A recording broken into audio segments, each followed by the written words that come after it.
La democracia se erige sobre un conjunto de principios irrenunciables como la igualdad en el derecho al voto de cada ciudadano y en el derecho a la representación de los habitantes de un cuerpo político, en este caso al pertenecer a la nación y a una entidad federativa. La distritación, que es un ejercicio eminentemente técnico, tiene entonces un enorme propósito político: asegurar que con independencia de dónde se resida dentro del país, cada persona tenga el mismo derecho a la representación en los cuerpos legislativos que contempla la Constitución General y las constituciones locales. El artículo 53 de la Carta Magna ordena que después de cada censo poblacional se haga una nueva distritación, atendiendo precisamente a un principio de igualdad en la conformación de los distritos electorales uninominales. Así se evita que el derecho a la representación se afecte por la dinámica demográfica. De lo que se trata es de adaptar la geografía electoral a la población.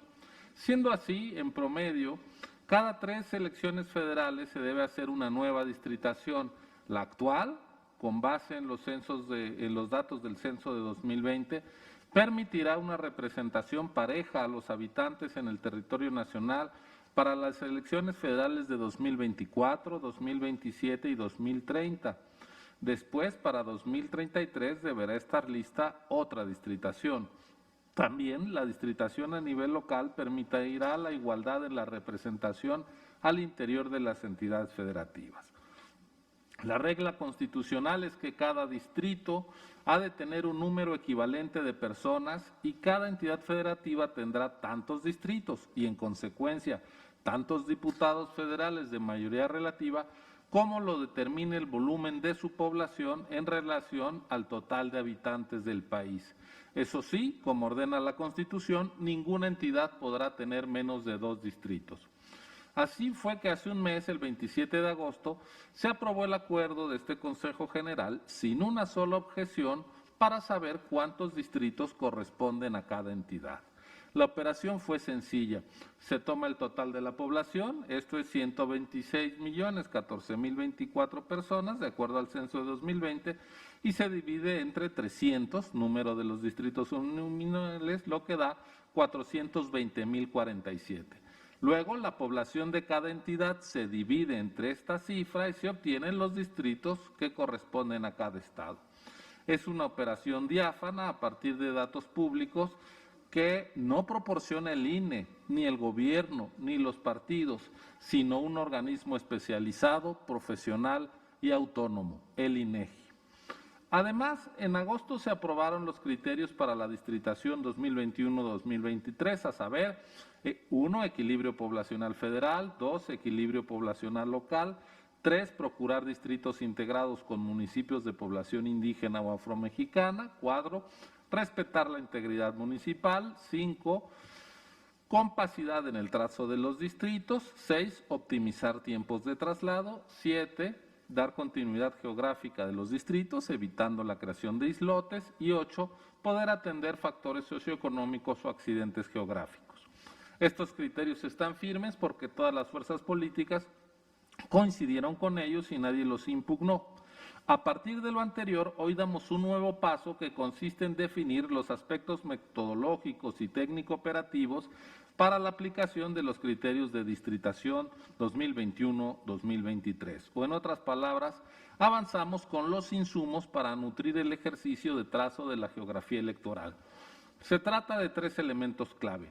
En primer lugar, las estadísticas censales a escala geoelectoral que contienen los datos del censo del INEGI traducidos al mapa de las secciones electorales del INE, es decir, es el censo pero no visto en agregado, sino distribuido a nivel micro para hilar fino y definir con precisión los límites de cada distrito, respetando el principio de equilibrio poblacional entre ellos. Son datos duros, robustos, precisos que ofrece el INEGI, a quien reconocemos y agradecemos su profesional e imparcial trabajo una vez más. En segundo lugar, tenemos el insumo que se refiere a los datos de la población indígena y afromexicana que proporcionó el Instituto Nacional de Pueblos Indígenas, el INPI, con base en las cifras del censo que levantó el INEGI. El INPI nos dice que la población indígena en el país asciende a 23.027.234 personas, es decir, representan el 18.2% del total nacional. En algunas reuniones de trabajo se han escuchado voces que se preguntan por la consistencia de esta cifra, pues en 2010 el censo arrojó 15.7 millones de indígenas y ahora hay 23 millones, 7 millones más. Pero las razones y cifras del INPE y del INEGI son claras y no dejan lugar a dudas.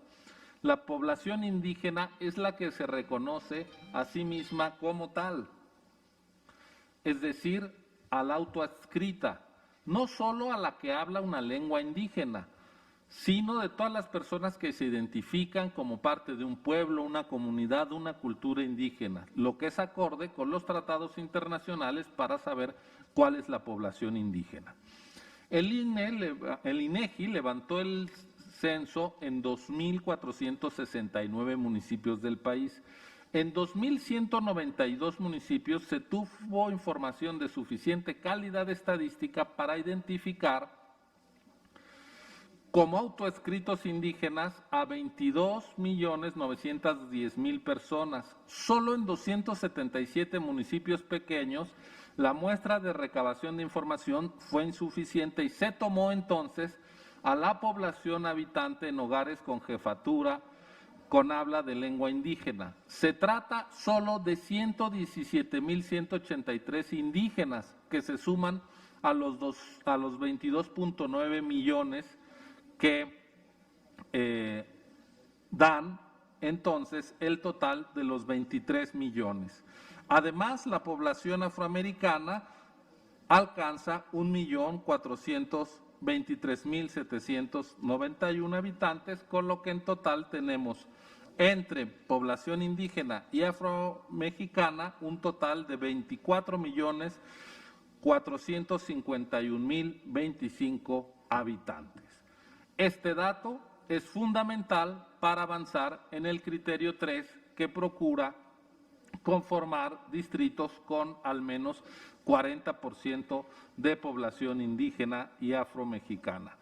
El tercer insumo se refiere a los tiempos de traslado, que con base en la información también de los mapas de carreteras, permite sumar los tiempos de traslado para incluir este dato en el modelo matemático y optar por el que menos tiempo de traslado implique para favorecer mayor agilidad en las tareas electorales. Ese es el proyecto que está a nuestra consideración. Muchas gracias.